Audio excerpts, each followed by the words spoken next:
بسم اللہ الرحمن الرحیم. وَيَسْأَلُونَكَ عَنِ الرُّوحِ قُلِ الرُّوحُ مِنْ أَمْرِ رَبِّي وَمَا أُوتِيتُم مِّنَ الْعِلْمِ إِلَّا قَلِيلًا وَلَئِن شِئْنَا لَنَذْهَبَنَّ بِالَّذِي أَوْحَيْنَا إِلَيْكَ ثُمَّ لَا تَجِدُ لَكَ بِهِ عَلَيْنَا وَكِيلًا إِلَّا رَحْمَةً مِّن رَّبِّكَ إِنَّ فَضْلَهُ كَانَ عَلَيْكَ كَبِيرًا.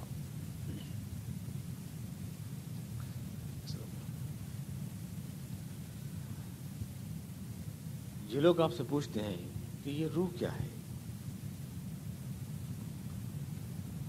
آپ ان کو جواب دیں کہ وہ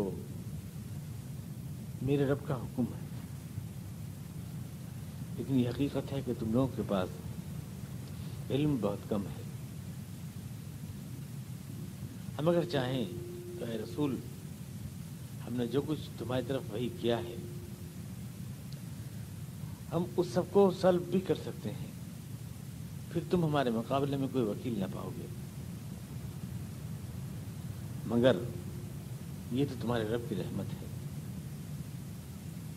اور یہ حقیقت ہے کہ تم پر تمہارا رب بڑا مہربان ہے.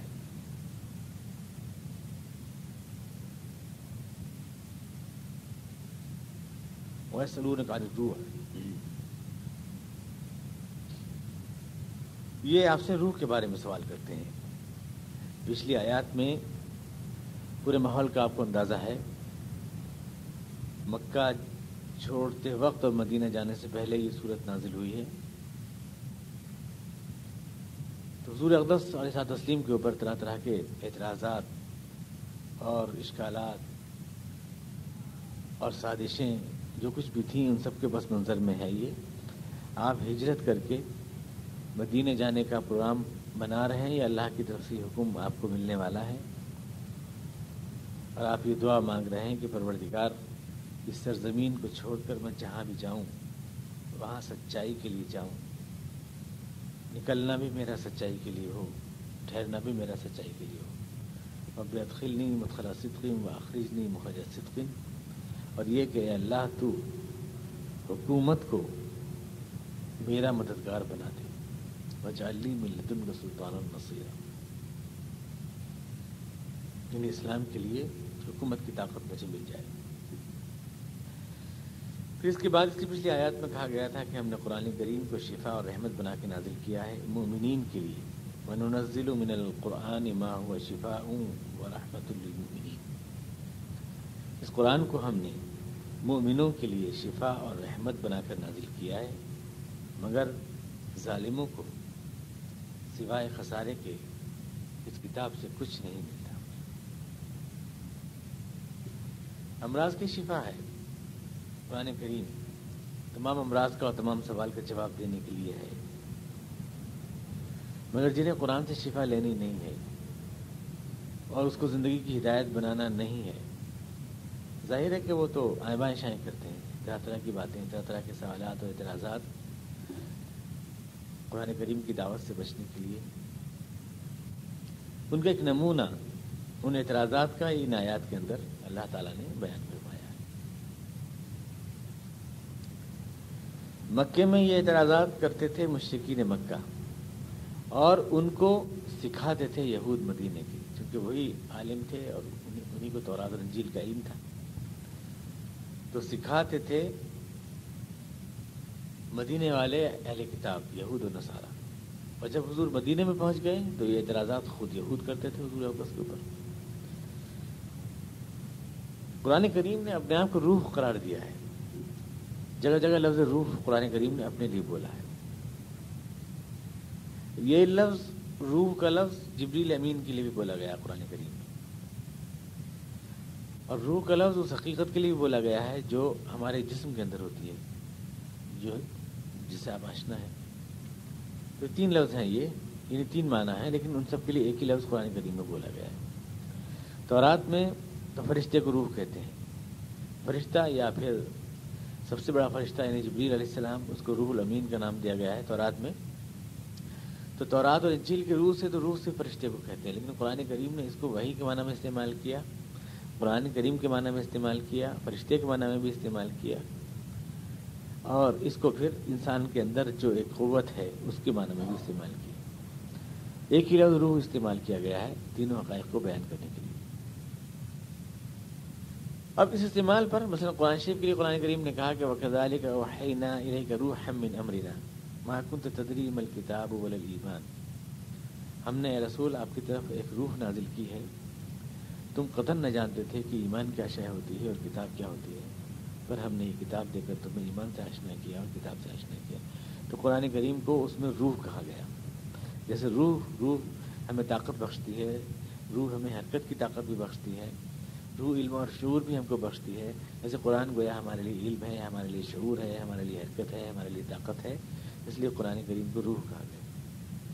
ایک روح نہ ہو تو ہم ایک ظاہر ہے کہ لاش بن جاتے ہیں، اس کا مطلب یہ کہ قرآن نہ ہو تو ہم ایک لاش بن جائیں گے، اس لیے قرآن نے اپنے آپ کو روح کہا کہ میں روح ہوں، اس ملت کی ایک روح ہوں، یہ اس میں دوڑ جائے تو یہ قوم جو ہے توانا اور زندہ و توانا بن جائے۔ تو لفظ قرآن اس معنی میں بولا گیا، روح کے معنی۔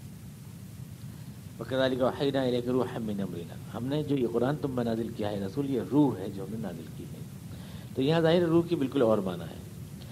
یا پھر کہا کہ تنزل الملائکۃ والروح فیہا بإذن ربہم من کل امر، کہ شب قدر میں یا شب برات میں نازل ہوتے ہیں فرشتے اور روح نازل ہوتی ہے۔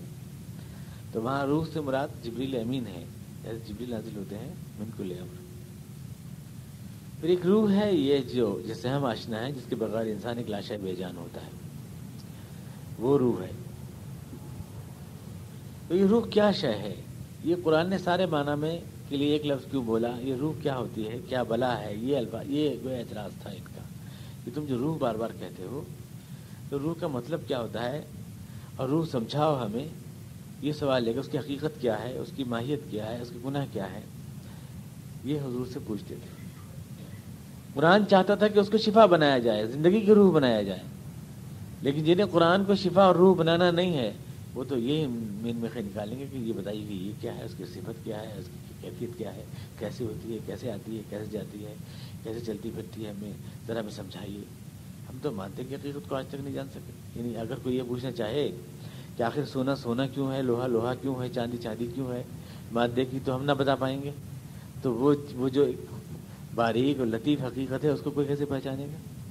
ہم نے تو بس نام جانے ہیں کہ بھائی اس کو لوہا کہتے ہیں، اس کو چاندی کہتے ہیں، اور اس کو سونا کہتے ہیں، اور اس کو پلاٹونیم کہتے ہیں، نام ہم جانتے ہیں، یہ تھوڑی کہ یہ کیوں ہے، یہ کیسے کیوں، یہ آخر یہ ایسا کیوں ہے، یہ ایسا کیوں ہے، ایسا کیوں ہے، یہ تو کوئی بھی نہیں جانتا۔ جیسے ملتی ہے پانی بن جاتا ہے، پر کیوں، یہ تو ہم نہیں جانتے۔ کیوں تو ہم دنیا کی چیزوں کے بارے میں بھی نہیں جانتے، کیا جانتے ہیں بس، یہ کیا ہے بھائی، یہ پیپل ہے، یہ پاکڑ ہے، یہ نیم ہے، کیا ہے، اس کو تو ہم جانتے ہیں کیا ہے، نام جانتے ہیں بس۔ کیوں ہے یہ تو ہم مادے کو بھی نہیں جانتے، ایسا کیوں ہے، آخر یہ پیپل ہی کیوں ہے، آخر یہ جامن ہی کیوں ہے، آخر یہ پاکڑ ہی کیوں ہے، ہم کیوں نہیں جانتے، کیوں کے بارے میں کچھ نہیں جانتے ہم۔ آج تھوڑا سا فلسفہ ہے، ذرا آپ سوئیے گا نہیں پلیز۔ روح کا لفظ ہے، اہم لفظ ہے، امپورٹنٹ لفظ ہے، آگے بہت سی چیزوں پہ ڈپینڈ کرتا ہے، اس کو سمجھ لیں۔ تو ہم وہ مطالبہ کر رہے ہیں کہ یہ کیا شے ہے، ہمیں بتائیے روح کیا شے ہے۔ اب سیدھا جواب تو یہ تھا کہ تم روح کی بات پوچھتے ہو، تم مادے کو نہیں جانتے، تم تو مادے کو نہیں جانتے۔ یہ لوہا آخر کس طرح بن جاتا ہے، یہ لوہا کیوں بن جاتا ہے، یہ اور پیتل پھر جب آتا ہے پیتل کیوں بن جاتا ہے، وہی مٹی ہے، وہی پانی ہے، وہی سب کچھ ہے۔ وہ گلاب کے اندر گلابی رنگ بن کے کیوں ظاہر ہوتا ہے، اور نیلوفر میں جامنی رنگ بن کے کیوں ظاہر ہوتا ہے، ہم تو یہی نہیں جانتے، کیوں تو ہم جانتے ہی نہیں۔ ہاں بس دیکھا ہے کہ گلاب گلابی ہوتا ہے، نیلوفر جامنی ہوتا ہے، لوہا ایسا ہوتا ہے، اس کا اتنا وزن ہوتا ہے، پانی اتنے درجے پہ ابلنے لگتا ہے، ہم نے بس کیا ہے یہ جانا ہے، یہ کیا ہے، یہ وہ ہے، یہ وہ ہے، یہ وہ ہے، یہ وہ ہے، یہ پھول ہے، یہ پتا ہے، یہ پیڑ ہے، یہ جڑ ہے، کیوں ہے ایسا، یہ سسٹم ہے کیوں، یہ سیدھا ہاتھ ہے، یہ الٹا ہاتھ ہے، ادھر انگوٹھا ہے، اس کا ادھر انگوٹھا ہے، یہ کیا ہے، ہم نے بس جو دیکھ لیا اس کا ایک نام رکھ لیا۔ ایسا کیوں ہے، ایسا کیوں نہیں ہوتا کہ یہ انگوٹھا جو اس ہاتھ میں ادھر لگا ہے، اس ہاتھ میں بھی ادھر ہی لگ جاتا، ایسا کیوں ہوتا ہے، ایسا کیوں، یہ سیٹنگ سسٹم کیوں ہے، یہ ہم نہیں جانتے۔ تو جب ہم مادے کو نہیں پہچانتے تو روح جو ایک اور لطیف حقیقت ہے اس کو ہم کیا جانیں گے، اس کو ہم کیا سمجھائیں گے کسی کو؟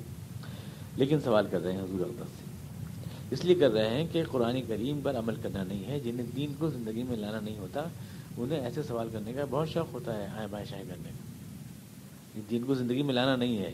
قرآن نے کہا تھا یہ رحمت اور شفا ہے. وَنُنَزِّلُ مِنَ الْقُرْآنِ مَا هُوَ شِفَاءٌ وَرَحْمَةٌ لِلْمُؤْمِنِينَ.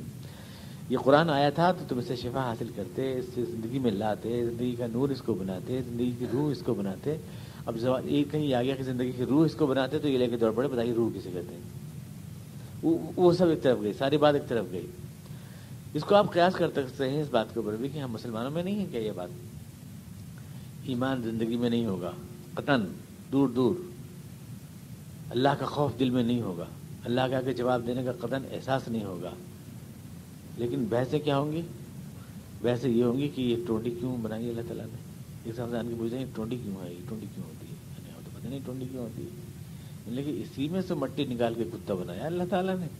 یہ آپ کو معلوم ہی نہیں ہے، آپ کو معلوم ہی نہیں ہے کہ یہ آپ کی معلومات بڑی زبردست ہے. حضور بشر تھے کہ حضور نور تھے؟ علم غیب تھا کہ نہیں تھا؟ غیب کسے کہتے ہیں ذرا یہ بتائیے. بال، اس کی کھال، اس کھال کے مسام، اس میں بحثیں ہو رہی ہیں بڑی لمبی لمبی چوڑی. موٹی موٹی باتیں زندگی میں ہے نہیں. قرآن کو زندگی میں لانا ہے نہیں. یہ بحثیں بہت اونچی کر رہے ہیں. پورے سال مولانا رٹتے ہیں ایک موضوع پر، غیب پہ رٹیں گے، حاضر ناظر پہ رٹیں گے، یا رفع دین پہ لڑیں گے، ایک تقریر رٹیں گے اور شبرات میں چیخ چیخ کے سنا کے چلے جائیں گے اور علامہ بن جائیں گے. 5 قوالی 10 گالی یاد کریں گے اور شبرات پہ سنا دیں گے یا پھر 12 ربیع الاول کو سنا دیں گے. اس شہر کی اس شہر میں نہیں سنائیں گے، اس شہر کی شہر میں سنا دیں گے. ایک شہر میں 3 تقریر اگر یاد ہوں گی تو پھر تیسرے سال آئیں گے نہیں واپس اور علامہ کہلائیں گے اور انہی چیزوں میں الجھا کے لوگوں کو چلے جائیں گے. وہ بہت بڑے علامہ تھے. یہ صورتحال وہی قوموں میں ہوتی ہے جنہیں کرنے کا ارادہ نہیں ہوتا. جب مسلمانوں نے قسطنطنیہ پہ حملہ کیا تو عیسائی لوگ وہاں تھے اور قسطنطنیہ پورے بیت المقدس ان کے ہاتھ سے نکل گیا. پورا یروشلم میں پورا مسلمانوں نے حملہ کیا تو معلوم ہے کہ وہاں کیا ہو رہا تھا. وہاں پہ عیسائی علماء بیٹھے ہوئے یہ بحث کر رہے تھے کہ حضرت عیسیٰ علیہ السلام پر جو روٹی اتری تھی وہ خمیری تھی یا سادہ تھی. یہ بحث ہو رہی تھی. وہاں پہ مسلمان حملہ کر رہے ہیں، پورے شہر کو گھیرے ہوئے ہیں. یہاں روٹی کا مسئلہ طے ہو رہا تھا کہ خمیری تھی یا سادہ تھی. یہ بتائیے. ہمارے پاس ایک صاحب آئے، کہنے لگے صاحب یہ بتائیے کہ وہ نماز وماز سے تو بہت دور ہوں گے لیکن بولے اسلام کی میخ کیا ہے؟ یہ بتائیے اسلام کی میخ کیا ہے؟ میں گھوم گیا اسلام کی میخ کیا ہے؟ یہ بہت بڑا نقطہ نکال کے لایا اسلام کی میخ کیا ہے؟ میں نے کہا عقیدہ توحید. بولے نہیں عقیدہ توحید نہیں. پھر میں نے کہا نماز؟ بولے نماز بھی نہیں. پھر میں کہا اللہ کے رسول محمد صلی اللہ علیہ وسلم یہ اسلام کی میخ؟ نہیں یہ بھی نہیں. پھر میں کہا قرآن؟ میں کہ نہیں. بولے نہیں یہ بھی نہیں اسلام کی میخ. پھر میں کہ یہ نماز پنج گانا؟ بولے ہاں قریب پہنچے آپ پر ابھی آپ سمجھے نہیں. تو بتائیے پھر کیا ہے یہ نقطہ آپ حل کر فرما دیں حضرت. تو بولے یہ دائیں پیر کا جو انگوٹھا ہے نا یہ ہے اسلام کی میخ. میں نے کہا وہ کیسے؟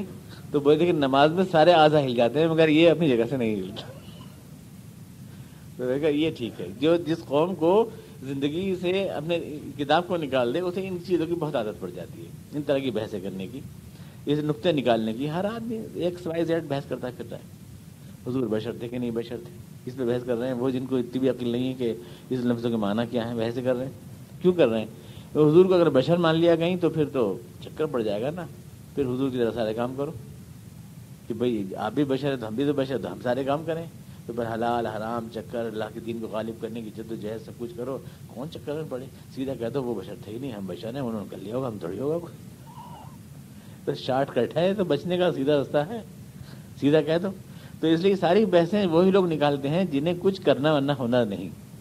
قرآن نے مطالبہ کیا کہ قرآن شفا اور رحمت ہے اور روح ہے انسانی زندگی. یہ بولے روح کیا ہوتی ہے؟ یہ بتائیے روح کیا ہوتی ہے؟ ہمیں یہ بتائیے روح کیا ہوتی ہے. اس سے بحث ہوگی. جبریل روح ہے، قرآن روح ہے کہ جو آدمی جو دیکھتا چالتا پتا یہ روح ہے. کیا روح ہے؟ اس کے اوپر قرآن کریم نے ایک تو اصولی جواب دیا اور ایک تحقیقی جواب دیا. ایک تو پہلی بات گئی روح من امر ربی. کچھ بھی ہو اگر یہ روح جبریل علیہ السلام ہے تو اللہ کا حکم ہے، اللہ کے حکم سے آتے ہیں. یہ روح اگر قرآن ہے جو زندگی دوڑاتا ہے تو اللہ کے حکم سے زندگی دوڑتی ہے قوموں میں. یہ روح اگر وہ قوت محرکہ ہے جو تو آپ کے جسم کے اندر موجود ہے تو اللہ کا حکم ہے. یعنی جو کچھ بھی ہے اوور آل اللہ کا حکم ہے. آپ کی چھوٹی سی کھوپڑی اس سے زیادہ کچھ نہیں جان سکتی کہ یہاں جو کچھ بھی ہو رہا ہے اللہ کے حکم سے ہو رہا ہے، پر کیوں یہ سمجھنے کی آپ میں صلاحیت ہی نہیں ہے۔ کچھ بھی ہو، ہر سوال کا ایک ہی جواب ہے، یہ اللہ کا حکم ہے۔ وہ قرآن ہو یا ہمارے اندر دوڑنے والی روح ہو کے جبریل امین کے، کچھ بھی، ہر سوال کا ایک ہی جواب ہے کہ اللہ کا حکم، لیکن تمہارے اندر جہالت اتنی ہے کہ تم اس کو سمجھ نہیں سکتے۔ مثلا تم کہتے ہو کہ قرآن کریم کو نازل ہونے کی ضرورت ہی کیا ہے، کیوں آیا ہے یہ قرآن، یہ روح ہے کیا چیز ہے قرآن، تم نے روح کہہ رہے ہو، آخر کیا ضرورت پڑ گئی تھی اللہ تعالیٰ کو اسے بھیجنے کی؟ تم کیا جانو اس کی حکمت کو، کیا ضرورت پڑ گئی تھی؟ یہ اس کی حکمت کا تقاضا ہے، یہ امر رب ہے، اس کی حکمت کا تقاضا ہے۔ تم اس چیز کو کیا سمجھو؟ ہر سوال، یعنی کچھ بھی سوال آپ اس کو ایکسپلین کر لیں۔ سوال اگر آپ کو، انہوں نے ایک گول سوال کیا ہے حضور اقدس کو الجھانے کے لیے، روح کیا ہے، یہ گول سوال کیا ہے، اس لیے کیا کہ قرآن نے جگہ جگہ روح کو مختلف معنی میں بولا، کہیں قرآن کے معنی میں بولا، وَكَذَلِكَ أَوْحَيْنَا إِلَيْكَ رُوحًا مِّنْ أَمْرِنَا، کہیں جبریل کے معنی میں بولا، نزل بِهِ الرُّوحُ الْأَمِينُ عَلَىٰ قَلْبِكَ يَتَنَزَّلُ الْمَلَائِكَةُ وَالرُّوحُ فِيهَا بِإِذْنِ رَبِّهِم مِّن كُلِّ أَمْرٍ، کہیں جبریل کے معنی میں بولا، کہیں اس قوت کے بارے میں بولا جو تمام جسم کو دکھاتی ہے، دیکھنا چلنا یہ سب، کہیں اور کہیں بولا انسان میں وہ صلاحیت جو اس کو خیر و شر کا ادراک کراتی ہے، اس کے معنی میں بولا، مختلف معنی میں روح بولے گئے، روح بولا گیا۔ تو یہ کیا ہے؟ ہر سوال کا ایک ہی جواب ہے، یہ امر رب ہے۔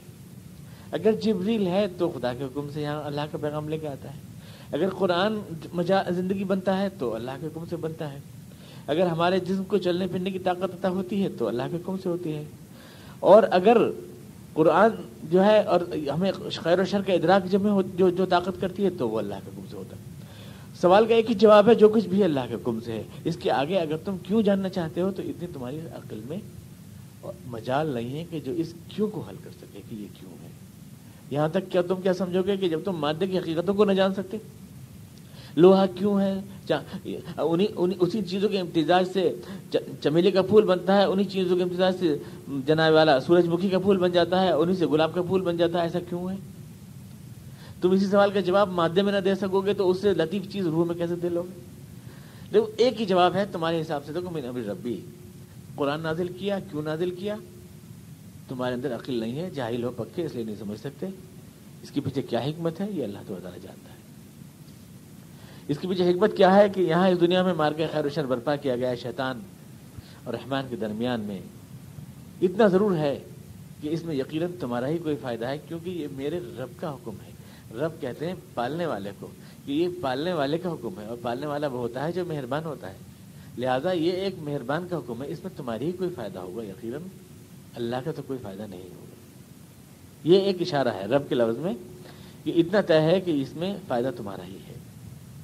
تم سمجھ نہ پاؤ گے پر اس سوال کے جواب، اس لیے کہ تمہارے پاس علم اور عقل قلیل ہے، تم اللہ کی حکمتوں اور مصلحتوں کو پورے طور پر سمجھ نہیں سکتے۔ ہر شے میں جبریل کو بھیجنے کا منشا کیا ہے، دنیا میں اللہ کے انسان چلتا پھرتا ہے، اس میں روح دوڑانے کا منشا کیا ہے، قرآن کریم کو روح بنانے کا منشا کیا ہے، یہ ساری باتوں کو تم ان کی حکمتوں کو نہ سمجھ پاؤ گے۔ بس اتنا سمجھو یہ رب کا حکم ہے، یعنی پروردگار کا حکم ہے، اس میں تمہارا ہی کوئی فائدہ ہے، نقصان کوئی نہیں ہے۔ پروردگار کا ہے کیونکہ پروردگار وہ ہے جو فائدہ دیتا ہے، فائدہ سمجھاتا ہے۔ البتہ ایک یہ قرآن کریم کا اعجاز ہے کہ قرآن نے کچھ نہ بتا کر بھی سب کچھ بتا دیا۔ اگر آپ ان الفاظ میں غور کریں تو قرآن کریم نے روح بظاہر ایسا لگتا ہے جیسے روح سے اس سوال سے دامن بچا لیا ہے، ایسا ہی تو لگتا ہے، وہ اللہ کا حکم ہے، تم اس کو سمجھ نہیں سکتے۔ ایسا لگتا ہے جیسے اس سوال سے دامن بچا لیا ہے، مگر آپ غور کریں تو اس سوال کا پورا جواب دے دیا ہے۔ اگر آپ غور کریں تو اس کا پورا ہی جواب دے دیا اس میں۔ اس لیے میں نے عرض کیا تھا کہ ذرا تھوڑا فلسفہ ہوگا، اس لیے آپ ذرا جمائیاں وغیرہ نہ لیں میرے سامنے، مجھے پریشانی ہوگی ذرا۔ اور روح من امر ربی، ایک بات تو طے ہے، کوئی چیز ہے یہ جسم سے الگ ہے، ظاہر ہے کوئی ایسی شے ہے جو جسم سے الگ ہے، یہ روح جو طے، کیونکہ بتایا گیا کہ یہ تم سمجھ نہ پاؤ گے۔ جسم تو ہمیں نظر آ رہا ہے اپنی آنکھ سے، لیکن روح کو تم سمجھ، اس کا علم تمہارے پاس نہیں ہے، اس کا مطلب کوئی الگ شے ہے جسم سے۔ یہ دو شے ہیں، ایک جسم ہے اور ایک روح، یہ دو الگ الگ اشیاء ہیں، اتنی بات اس میں صاف ہے۔ یہ کوئی الگ شے ہے جو اس جسم سے الگ ہے، جو آپ کو دکھائی دیتی ہے، جو ساری چیزوں کا اجسام ہے، ساری چیزوں کے اجسام سے جو چیز الگ دکھائی دیتی ہے اس سے الگ کوئی شے ہے، یہ جو روح ہے، جسموں سے الگ کوئی شے ہے۔ پہلی بات تو یہ۔ دوسری بات یہ کہ اس میں جو صفات اللہ نے دی ہیں وہ اللہ نے عطا فرمائی ہیں، ان میں اپنے آپ نہیں ہیں. جیسے ہندو لوگ کہتے ہیں کہ آتما جو ہے وہ ہمیشہ سے ہے، بلکہ یہ اللہ نے پیدا کی ہے، یہ اس کے حکم سے ہے. وہ کہتے ہیں اللہ کے حکم سے نہیں ہے بلکہ ہمیشہ سے ہے، آتما ہی پرماتما ہے. یعنی جیسے خدا ہمیشہ سے ہے ویسے آتما بھی ہمیشہ سے ہے، بلکہ آتما ہی کو خدا کہتے ہیں. پرم آتما جو سب سے بڑی روح ہے وہی خدا ہے، اس میں ساری روحیں جا کے مل جاتی ہیں. جیسے ایک نہر میں بہت سارے ندی نالے آ کے مل جاتے ہیں تو وہ نہر بن جاتی ہے بڑی سی، ایسی ہی خدا کی جو روح ہے اسی میں سارے ندی نالے آ کے ملتے ہیں. وہ پرم آتما ہے، یہ آتما ہے. ساری آتمائیں مل کر یہ اسی سمندر کے قطرے ہیں جو آپ میں روح ہے، مجھ میں روح ہے، اس میں روح ہے، یا کسی بھی شے میں روح ہے. ہندو یہ کہتے ہیں کہ وہ اس سمندر کے قطرے ہیں جو خدا کے نام سے جانی جاتی ہے. اسی کا ایک ایک بوند ہمارے اندر آئی ہے. یہی بوندیں جب ہم مر جاتے ہیں تو جا کر پھر سمندر میں مل جاتی ہیں اور آتما پرماتما میں لین ہو جاتی ہے. وہ یہ کہتے ہیں. لیکن ہمیں نیا سے معلوم ہوا کہ ایسا نہیں ہے، بلکہ یہ اللہ کا حکم ہے. یہ پرماتما نہیں بلکہ یہ خدا کی مخلوق ہے. یعنی خدا نے اسے پیدا کیا ہے. جو بڑھئی میں اور لکڑی میں فرق ہوتا ہے نا، وہ فرق ہے. ہندوؤں کا کہنا تو یہ ہے کہ جو لکڑی ہے وہی بڑھئی ہے. یعنی کرسی میں جو لکڑی لگی ہے وہی لکڑی جو ہے پرماتما ہے. اور ہمارا کہنا ہے نہیں، بڑھئی الگ ہے اور کرسی الگ ہے. جس نے بنایا ہے وہ الگ ہے اور جو بنی چیز بنی ہے وہ الگ ہے. یہ فرق ہے الگ الگ دونوں چیزوں میں. تو یہ ظاہر ہوا کہ اللہ کے حکم سے ہے. یعنی وہ خود اللہ نہیں ہے، یا وہ اللہ کا جز نہیں ہے، یا اللہ کا انش نہیں ہے، بلکہ وہ اس کا حکم ہے. دوسری چیز ہمیں یہ معلوم ہوئی. اب یہاں دو بات آپ سمجھ لیں. عام طور سے آپ نے فقرہ سن رکھا ہے جو میں کہوں گا کہ وہ غلط ہے. اللہ نے ہر چیز کو حکم کن سے پیدا کیا، یہ جملہ آپ نے سن رکھا ہے عام طور سے. یہ عام مسلمان کہتے ہیں کہ اللہ نے ہر چیز کو حکم کن سے پیدا کیا. یہ نہیں ہے، یہ چیز صحیح نہیں ہے. بلکہ اللہ ایک چیز کو پیدا کرتا ہے، یہ ہے خلق. دو چیزیں ہیں یہاں اس کائنات میں. ایک ہے خلق، یعنی اللہ پیدا کرتا ہے. ایک ہے امر، الا لہ الخلق والامر. دو چیزیں ہیں. الا لہ الخلق والامر. اللہ ایک چیز کو پیدا کرتا ہے پھر اس کا امر کرتا ہے، یعنی پھر اس کا سنچالن کرتا ہے. پہلے ایک چیز پیدا کرتا ہے پھر اس کو موٹیویٹ کرتا ہے. ایک مشین بناتا ہے پھر اس کو چلاتا ہے. یہ دو چیزیں ہیں، الخلق والامر. دو چیزیں ہیں. اگر ان کو آپ نے ٹھیک سے سمجھ لیا دو لفظوں کو تو آپ پوری روح کا فلسفہ انشاءاللہ سمجھ جائیں گے. دو چیزیں ہیں کہ اللہ پہلے ایک چیز کو پیدا کرتا ہے اور پیدا کرنے کے بعد پھر اس میں روح دوڑاتا ہے، اسپرٹ. اور روح جب ہر شے میں ہے، ہر چیز کو وہ پیدا کرتا ہے تو وہ ہر چیز میں دوڑاتا ہے. یہ مطلب بھی ہوا. تو اس کو آپ ایک قرآن کی بات میں نہیں کر رہا ہوں، قرآن کریم نے خود کہا ہے اس بات کو. قرآن کریم نے خود کہا ہے کہ پہلے وہ پیدا کرتا ہے، خلق کرتا ہے، پھر وہ امر یعنی روح پیدا کرتا ہے. اس میں امر کرتا ہے، اس کا سنچالن کرتا ہے، اس کو موٹیویٹ کرتا ہے، اس میں حرکت پیدا کرتا ہے. یہ امر ہے جو اللہ تعالیٰ پیدا کرتا ہے. تو امر جو ہے وہ ہے اصل میں روح، نہ کہ خلق. چیز کا پیدا کرنا، جو پیدا پہلے چیز ہو جاتی ہے اس کے بعد اس کو وہ پھر یعنی چلاتا ہے اور اس کو موٹیویٹ کرتا ہے. اس کو جیسے مشین پہلے بنتی ہے اور مشین بننے کے بعد پھر وہ چلتی ہے. قرآن کریم میں اس بات کو صاف طور سے کہا گیا ہے کہ اس نے پہلے پیدا کیا کسی چیز کو. قرآن کریم کی آیت تمام جتنی بھی آیات ہیں اگر حافظ ہوں تو وہ اس کو سمجھ سکتے ہیں. اگر یہاں پر حافظ موجود ہوں کہ اللہ نے فرمایا کہ اس نے اللہ نے خلقہ، پہلے اللہ نے پیدا کیا، ثم قال له کن فیکون، پھر کہا کہ ہو جا تو وہ ہو گئی. خلقہ من تراب، مثلا آدم کے لیے کہا گیا خلقہ من تراب. خدا نے، الفاظ پہ غور کریں، خلقہ من تراب، خدا نے خلق کیا، پیدا کیا اس کو مٹی سے. خلقہ من تراب ثم قال له کن، پھر کہا ہو جا. یعنی پہلے پیدا ہو گیا بعد میں کن کہا گیا. کن سے پیدا نہیں کیا. خلقہ من تراب، پہلے پیدا کیا، ثم قال له کن، پھر کہا کن. یہ جو کن ہے یہ ہے امر. یہ ہے امر. پہلے ہے خلق پھر ہے امر. پہلے ہے خلق، پہلے پیدا کرنا ہے پھر امر. لیکن خلق کے بھی کچھ اسٹیج ہوتے ہیں پیدا کرنے کے، اور روح کے بھی کچھ اسٹیج ہوتے ہیں امر کے. وہ اسٹیج میں آپ کو سمجھانا چاہتا ہوں. کسی بھی چیز کو آپ کس طرح بناتے ہیں، یہاں مستقیم ہے اگر موجود ہوں وہ بتا دے سکتے ہیں اس بات کو. کسی بھی چیز کو آپ جو بنائیں گے پہلے، یا کوئی مشین آپ بنائیں گے پہلے ایک مشین آپ بنائیں گے. اس مشین کے اندر اس مشین کے حساب سے پرزے بنائیں گے آپ. سلائی مشین کا پرزا اور طرح سے بنے گا، کمپیوٹر کا پرزا اور طرح سے بنے گا، ظاہر ہے کہ ریڈیو کا اور ٹرانسلیٹر کا پرزا اور طرح سے بنے گا. اسی حساب سے ایک پرزا دوسرے میں ایڈجسٹ ہوگا. ہر پرزہ حساب. گھڑی میں بھی آپ سوچیں گے کہ اس میں دندانہ بنایا ہے تو اگلا دندانہ اس میں فٹ کرنا ہے, تو اگر اس میں 6 ہیں تو اس میں بھی 6 ہونے چاہیے تاکہ دندانے میں دندانہ فٹ ہو جائے. یا اس کو اگر ڈبل اسپیڈ سے چلانا ہے تو اس میں اگر 12 دندانے ہیں تو اس میں 24 دندانے ہونے چاہیے تاکہ یہ ڈبل اسپیڈ سے چلنے لگے. تو آپ جو مشین بنائیں گے تو اس کے پرزے بنائیں گے, اس پرزے کے ایڈجسٹمنٹ سوچیں گے آپ کہ کس پرزے کو کس طرح بناؤں, ٹیڑھا بناؤں, آڑا بناؤں, سیدھا بناؤں, تاکہ اس مشین میں یہ فٹ ہو سکے اور وہ کام کر سکے جو کرنا ہے. دوسرا کام آپ یہ کریں گے ڈیزائننگ. تیسرا کام کریں گے آپ اسمبل کریں گے اس کو, یعنی تمام ان پرزوں کو جو آپ نے بنایا ہے ان کو جوڑ کر کے ایک مشین بنائیں گے. جب وہ مشین بن جائے گی تو چوتھا کام آپ یہ کریں گے کہ اب اس میں آپ کرنٹ دوڑانے کی کوشش کریں گے تاکہ وہ مشین آپریٹ ہونے لگے, چلنے لگے.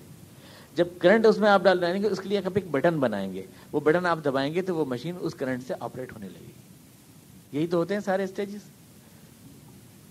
خدا تعالیٰ کے خلق کے اسٹیجز ہیں. خدا تعالیٰ پہلے ایک مشین بنائی, خلقہ من تراب, پھر اللہ تعالیٰ اس کے پرزوں کی ڈیزائننگ کرتا ہے اس حساب سے جس حساب سے کہ اس مشین کو بنانا ہے. اس کو اللہ تعالیٰ کہتا ہے تقدیر, یعنی اللہ کا اندازہ جو اس نے ہر شے کے بارے میں قائم کیا ہے, کس پرزے کو کیسے بننا ہے. ذالک تقدیر العزیز العلیم, یہ ڈیزائننگ جو ہے یہ ہے تقدیر. اس کے بعد پھر اس ڈیزائن ہونے کے بعد اس کو اسمبل کس طرح کرنا ہے, جوڑنا کس طرح ہے پرزوں کو, یہ ہے تصویر.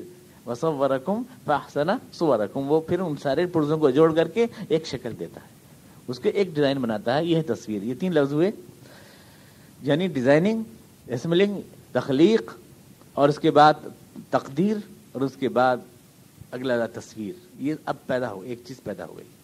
اب پیدا ہونے کے بعد اب امر شروع ہوتا ہے اس کے لیے, یعنی اب اس میں اللہ تعالیٰ روح دوڑاتا ہے تاکہ یہ چیز چلنے لگے, آپریٹ ہونے لگے, یہ مشین سینے لگے, یہ مشین اپنا کام کرنے لگے. یہاں پر کہتا ہے وہ کن. یہ کن وہ بٹن ہے جو اس امر کو آپریٹ کرتا ہے. یہ کن جو ہے اس کے بعد خلقہ من تراب ثم قال له کن فیکون, یہ کن وہ بٹن ہے جو پھر اس مشین کو آپریٹ کرتا ہے. تو گویا پہلے پیدا کرتا ہے بعد میں کن کہتا ہے, یہ نہیں کہ کن سے ہر چیز کو پیدا کیا, کن سے ہر چیز کو. اب یہ کن کیا ہے, یہ ایک ورڈ ہے, ایک لفظ ہے. اس کا مطلب یہ کہ اللہ کی صفت کلام سے نکلتا ہے. یہ لفظ ایک لفظ ہے. یہ لفظ ظاہر ہے کہ ہم بھی بہت سے الفاظ اور بہت سے تصورات ہمارے ایسے ہیں جو صورت بن جاتے ہیں.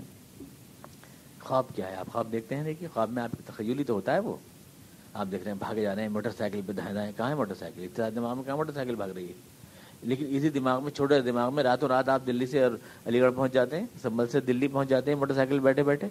کہاں دوڑ رہی ہے موٹر سائیکل, وہ آپ بیٹھے ہیں اس کے اوپر, تمام دلی کی سڑکوں کی سیر کر رہے ہیں. ایک تصور شکلیں اختیار کر لیتا ہے کہ نہیں کر لیتا ہے, ایک تصور. ایسی اللہ کا یہ حکم کن جو ہے یہ بھی شکلیں اختیار کر لیتا ہے, اپنی ایک شکلیں اختیار کر لیتا ہے. سمجھانے بھر کی مثال دے رہا ہوں. اب جیسے کرنٹ مشین میں, ہر مشین میں الگ روپ میں ظاہر ہوتا ہے. آپ نے کرنٹ چھوڑا تو پنکھا گھومنے لگا, اس سے ٹیوب بھی جلنے لگا, اس سے مشین, ٹیکسٹائل کی مشین بھی چلنے لگی. ویسے اللہ کا یہ حکم جو ایک شکل اختیار کرتا ہے, یہ مختلف چیزوں میں ان کی ڈیزائننگ کے اعتبار سے الگ الگ نتیجے ظاہر کرتا ہے, الگ الگ نتیجے ظاہر کرتا ہے. جیسے کرنٹ الگ الگ نتیجے ظاہر کرتا ہے, ویسے یہ سب چیز الگ الگ نتیجے ظاہر کرتی ہے ہر چیز میں. آدمی اس حکم سے چلنے لگتا ہے, جانور اس حکم سے جو ہے مطلب حرکت میں آ جاتا ہے, پیڑ اس حکم سے نکلنے لگتے ہیں, سبزہ اس حکم سے لہلانے لگتا ہے. اسی ایک ہی حکم سے, یہ جیسے ایک ہی بجلی سے سارے کام ہونے لگتے ہیں, ویسے سب چیزوں میں دوڑ جاتی ہے. وہ بس کن کہنے کی دیر ہوتی ہے, یعنی بٹن دبانے کی دیر ہوتی ہے. لیکن اس میں ایک ذرا سا فرق آپ سمجھیں. ان ساری دنیا میں, پوری کائنات میں خدا تعالیٰ نے ہر چیز کو جو ایک روح عطا فرمائی ہے, ہر چیز کو دی ہے, کل شیء, ہر چیز کو روح دی ہے. اس کا صاف مطلب یہ ہوا کہ ہر شے دیکھتی بھی ہے, ہر شے محسوس بھی کرتی ہے, ہر شے میں شعور بھی ہے, ہر شے میں ارادہ بھی ہے. اس کا مطلب تو یہی ہوا جب ہر شے میں اللہ نے روح پھونکی ہے. تو بیانی یہی بات ہے جو سائنس کہتی ہے, بیانی یہی بات ہے. لیکن ظاہر ہے کہ کسی چیز میں کرنٹ جو ہے, آپ دیکھتے ہیں کسی میں 12 وولٹ کا ظاہر ہوتا ہے, کسی میں کتنا بھی. تو یہ روح کسی میں زیادہ شدید شکل میں ظاہر ہوتی ہے, کسی میں کم شکل میں ظاہر ہوتی ہے.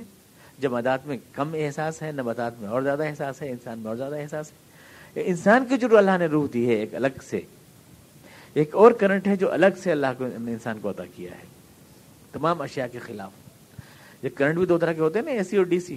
ایسے ایک کرنٹ انسان کو اللہ نے الگ سے دیا ہے, یہ روح انسانی کہلاتی ہے.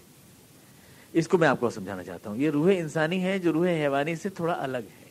جیسے A C current D C current سے تھوڑا الگ ہے, اس لیے اس کے نتائج الگ ہوتے ہیں. عام روح جو ساری چیزوں میں پھینکی گئی ہے وہ تو خالی حرکت کو, موٹیویشن کو ظاہر کرتی ہے. انسان کے اندر جو اسپیشل روح اللہ کے اسپیشل حکم میں کون سے ڈالی جاتی ہے، وہ انسان کو سچائی، اچھائی، نیکی اور بھلائی کی پہچان بھی کراتی ہے، جو کوئی اور شے میں نہیں ہے. یہ بات کسی اور شے میں نہیں ہے. انسان ہی میں صرف ہے، گھوڑے کے اندر بھی ہے.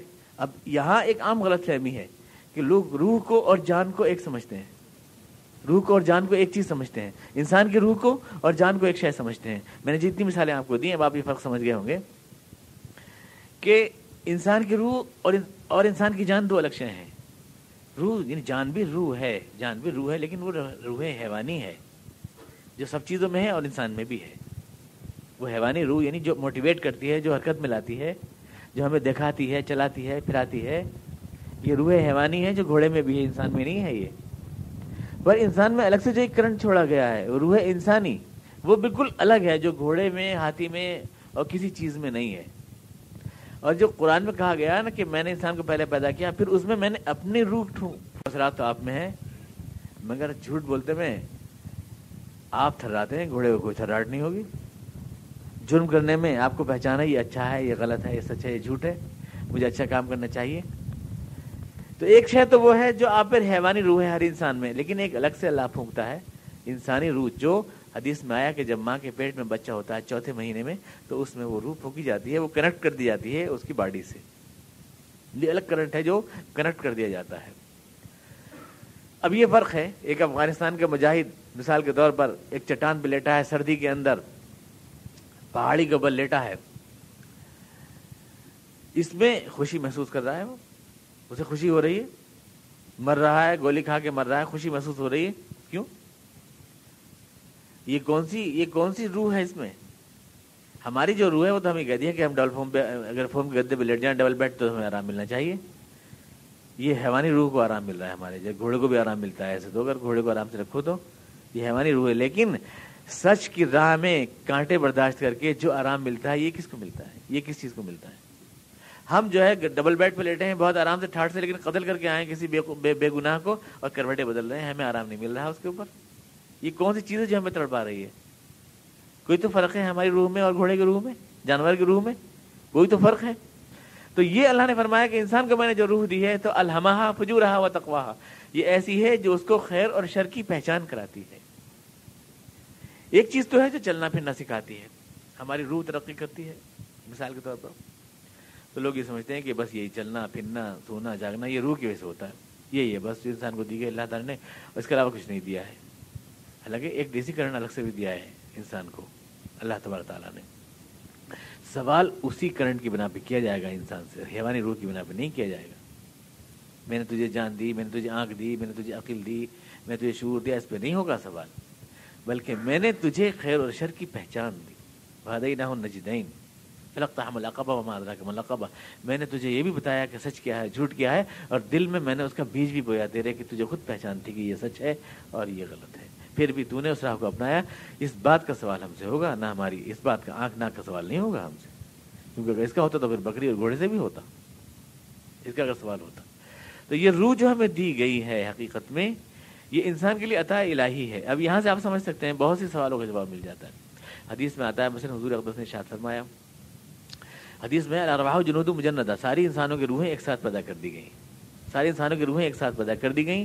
اب اس کے بعد ہوتا یہ ہے کہ ماں کے پیٹ میں بچہ جب تیسرے چوتھے مہینے میں ہوتا ہے تو فرشتہ باذن الہی اس کے حصے کی جو روح ہے وہ اس سے کنیکٹ کر دیتا ہے، یعنی وہ اس سے ملا دی جاتی ہے، کرنٹ جو ہے اس کا ملا دیا جاتا ہے، اس سے وہ متعلق ہو جاتا ہے. وہ روح انسانی ہوتی ہے، چونکہ حیوانی روح تو اس میں پہلے مرحلے میں موجود ہے. جب شوہر اپنی بیوی کے پاس جاتا ہے تو اس کا اسم پھڑکتا ہوا جاتا ہے، وہ تو جاندار تو ہوتا ہی اس وقت بھی. وہ یہاں چوتھے مہینے کی کوئی بات بھی نہیں ہے، وہ ہوتا ہے اس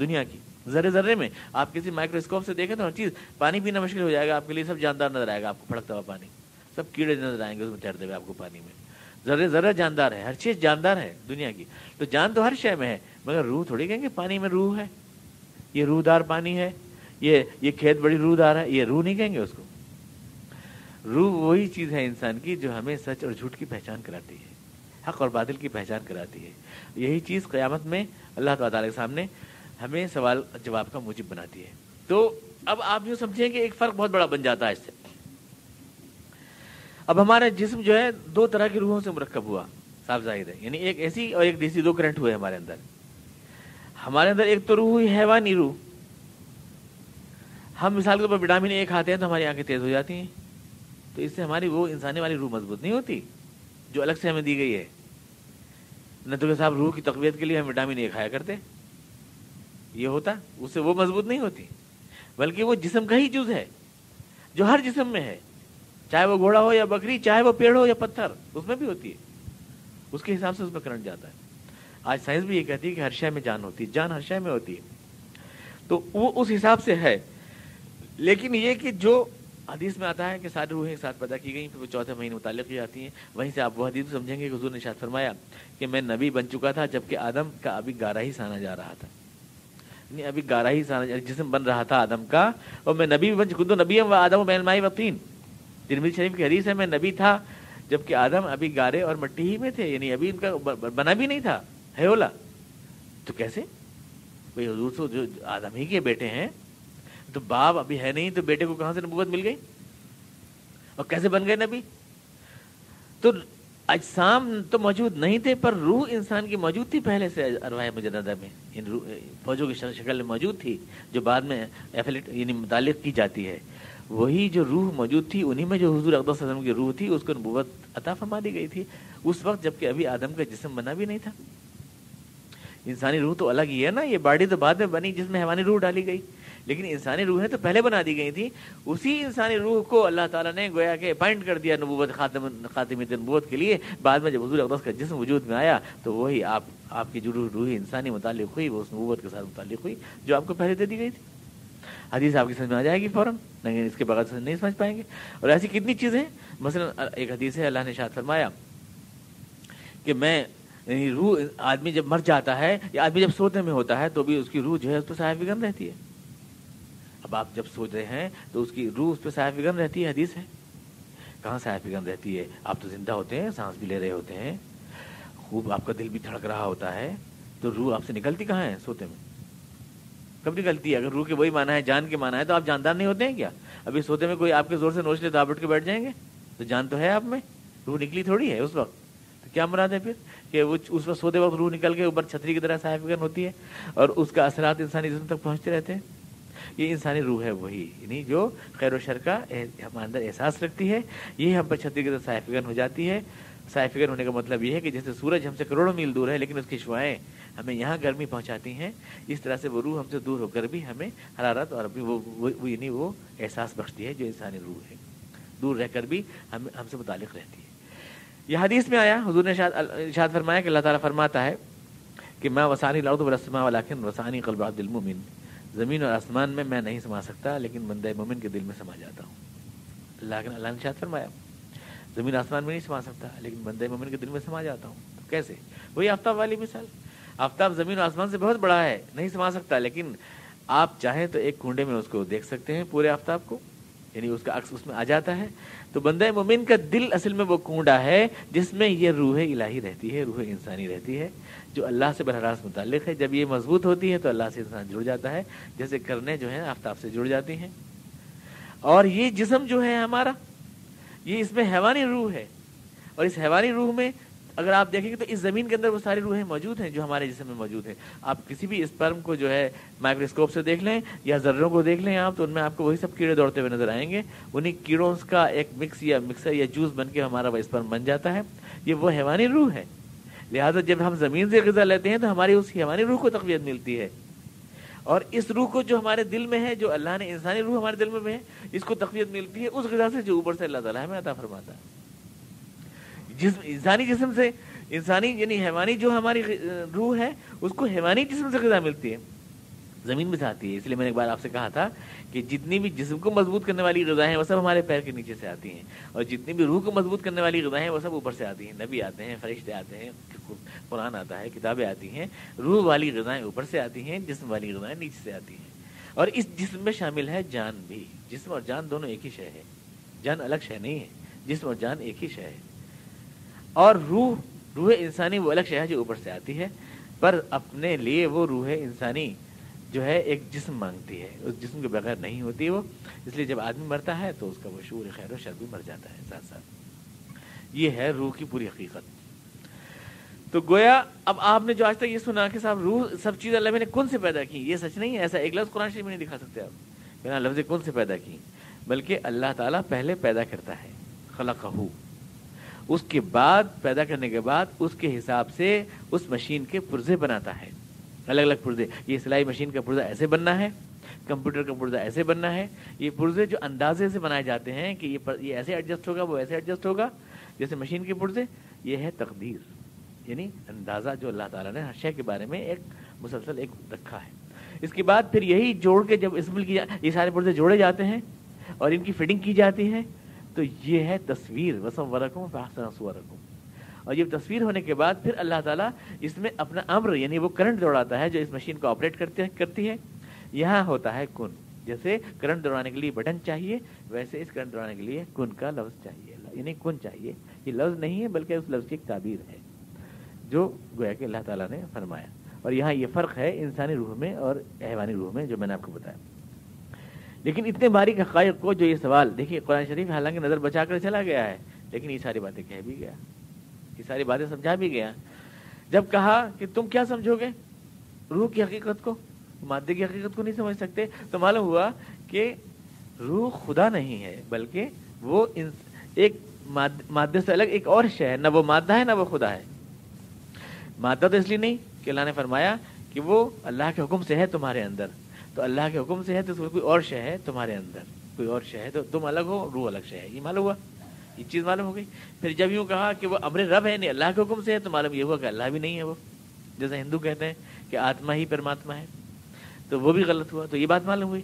پھر جب اس میں اللہ ہے تو پھر اللہ له الخلق والامر, وہ پہلے پیدا کرتا ہے پھر امر کرتا ہے, اس کی امر بھی وہی کرتا ہے, خلق بھی وہی کرتا ہے, وہ چلاتا ہے ایک چیز کو اور اس کے بعد پھر اس کو جو حرکت میں لاتا ہے. تو یہ ساری چیزیں بتائیں بھی نہیں اور سارے اشارے ہو بھی گئے قرآن کریم کی آیت. وما اوتیتم من العلم الا قلیلا. پھر یہ بھی معلوم ہوا ولئن شئنا لنذهبن بالذی اوحینا الیک, ہم چاہیں تو روح کی ساری صفات کو کھینچ لیں, یعنی یہ وحی, یہ خیر و شر کا پہچان, سچ حق و باطل کی. تو اس کا مطلب ہوا کہ روح کوئی ایسی شے ہے جس کے اندر صفات آتی بھی ہیں اور جاتی بھی ہیں, آج آئیں کل چلی گئیں, یعنی اللہ چاہے تو کھینچ بھی لے, اللہ چاہے تو شامل بھی کر دے. خدا تو ایسا نہیں ہو سکتا, خدا تو الگ شے ہے. خدا میں تو جو چیز لامحدود ہے ہمیشہ سے ہمیشہ تک ہے, لیکن جو چیز آ بھی رہی ہے جا بھی رہی ہے وہ خدا سے الگ شے ہے. تو ہندوؤں کی پوری فلسفی کا رد ہو گیا. ولئن شئنا لنذهبن بالذی اوحینا الیک ثم لا تجد به علینا وکیلا. ہم چاہیں تو اے رسول سب کچھ کھینچ لیں جو وہی ہم نے خیر و شر کی تمہاری طرف کی ہے, تمہارے دل سے کھینچ لیں, پھر تم کو کیا مل, کون تمہارا مددگار ہوگا. ثم لا تجد به علینا وکیلا الا رحمۃ من ربک, مگر یہ تو تمہارے رب کی مہربانی ہے جو تمہارے حال پر ہے, بلکہ ہر انسان پر ہے. چونکہ جب اس نے کہا کہ یہ روح امر رب ہے یعنی پروردگار کا حکم ہے, تو پروردگار وہی ہے جو مہربانی کے ساتھ پالتا ہے. تو جب پروردگار کے حکم سے ہے تو صاف مطلب ہے کہ ہر انسان کے لیے ایک مہربانی ہے جو اللہ نے اس کو یہ توفیق بخشی ہے کہ وہ حق اور باطل کو پہچانتا ہے. یہی اصل میں روح ہے. اس کو چاہے قرآن کہو, چاہے قرآن کا واسطہ یعنی جبریل کہو, چاہے اپنے من میں چھپا وہ ضمیر کہو جو ہمیں یہ پہچان کراتا ہے. ساری اشیاء جو ہیں اسی کا انسٹرومنٹ ہیں. اور یہ تو تمہارے رب کا ایک فضل ہے تمہارے اوپر. حقیقت میں جو اللہ نے فرمایا کہ ساری کائنات میں انسان کو سب سے الگ رکھا, گھوڑا نہیں بنایا, گدھا نہیں بنایا, پتھر نہیں بنایا, پیڑ نہیں بنایا, بلکہ اسے اس قابل بنایا کہ اللہ کی رضا حاصل کر کے ان انعامات کا مستحق بن سکے جو اللہ نے اس امتحان کی کامیابی بھی رکھے ہیں. ان فضلہ کان علیک کبیرہ, بے شک تم پر خدا کا احسان بہت بڑا ہے. کوئی سوال اگر کرنا چاہیں.